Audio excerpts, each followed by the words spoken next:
Hi, I'm Larry Kirshner. I'm a partner with Arch Capital Solutions. Our company helps HOAs obtain loans. Today, we're going to start the first of a three-part series that talks about HOA loans.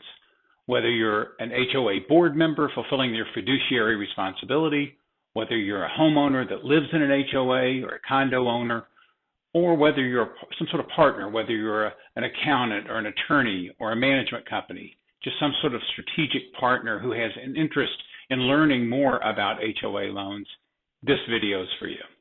So we're going to start with the big question: does your HOA need to fund a project or some sort of large expense? And I'm going to assume the answer is yes, otherwise you wouldn't have turned the video on. So the first thing you have to understand if your HOA does need money is you're not alone.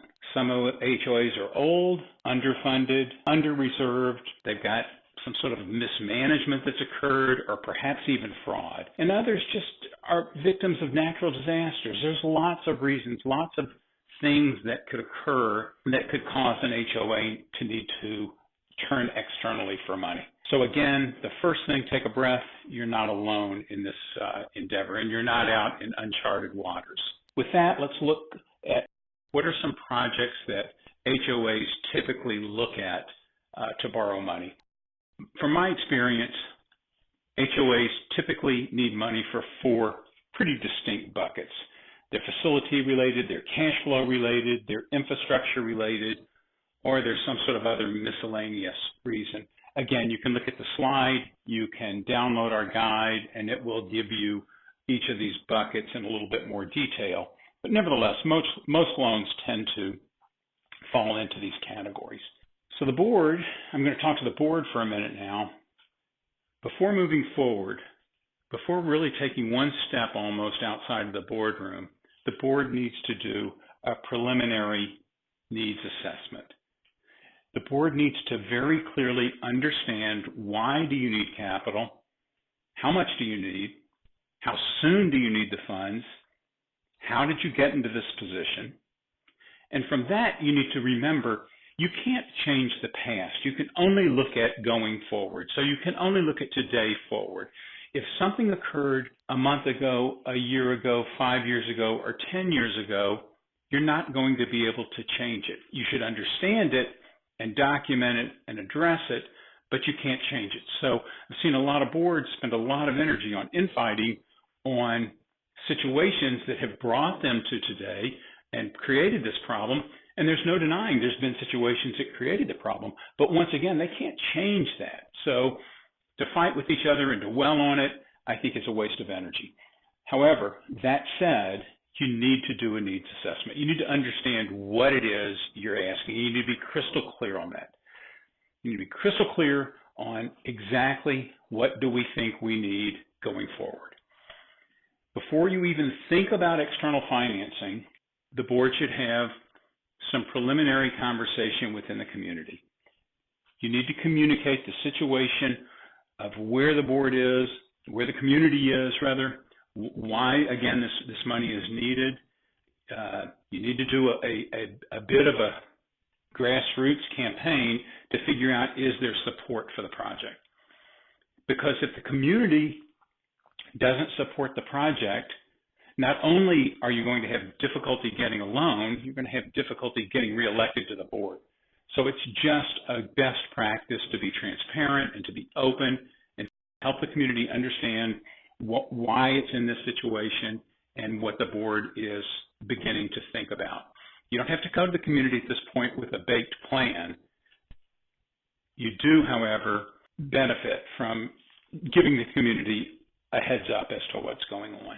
So with that, the board needs to be thinking about, with the community, is the community receptive to just writing a special assessment check rather than going externally for financing? Or is the community interested in participating in a loan? Do you have a lot of fixed income people in the community who really can't or have no interest in writing their share of the assessment? Instead, that they're going to be better off just participating in spreading that payment over time.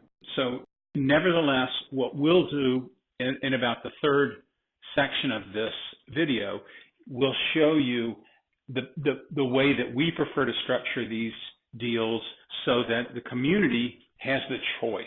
They have the choice of either writing an upfront check and not participating in a loan, or not writing the check upfront and participating in the loan over time. I think that it's very, very important that the board thinks about this and the board offers the community alternatives, because you have to remember, being on the board, you have fiduciary duties. You have a fiduciary responsibility to the community. You've got to put their needs before yours. As you start to get a feel for this, the other thing that you should be doing sort of simultaneous or in parallel with these activities is you need to understand, do you even have the legal authority to borrow? If so, what's in the documents? If you do have the legal authority, what is required to move forward? What conditions need to be met? Do you need to have a certain percentage of approval from the community? And that's back to earlier on, have you even started to circulate this through the community? So some boards may need to change their bylaws. Some boards maybe have the authority to raise money externally without a vote, and others need to get a majority. And it's a majority, 2/3, is it more than half? Again, those are all going to be spelled out in your bylaws. So you need to speak with your legal counsel to understand where the board actually sits on this and what your position is. The final thing in section 1 is going to carry through the entire session. The board needs to document all of these conversations. You don't need to write a book, but you need to begin to document these so that the minutes reflect everything that's going on. In part 2, we'll talk about beginning the loan process, and then in part 3, we'll go through the actual application process. I think a lot of boards want to think about borrowing and they immediately jump out in front and start filling out loan applications. I think that's dangerous. I think it's much more responsible to take this a step at a time and do the process properly so that you're not left out there with an application that doesn't really have anywhere to go. So we'll be back with part 2 soon. Thank you.